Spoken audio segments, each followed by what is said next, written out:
But I forgot the story. Yes, please, go ahead.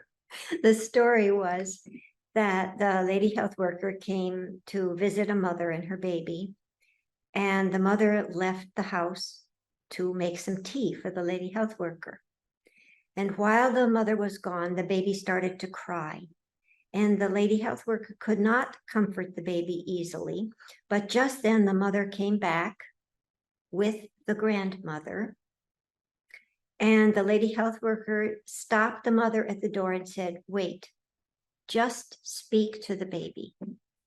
And the mother spoke to the baby, and the baby calmed. And so you see that really accomplished two goals. The first was to show the mother that she could calm the baby, which would give her a wonderful method for consoling her baby's crying, and also for building the mother's self-confidence as a mother, and enhancing the bond between the mother and the infant. But then the grandmother entered the house, and the lady health worker took the baby's head in her hands, and she said to the grandmother who was to the side, she said, "Speak to the baby."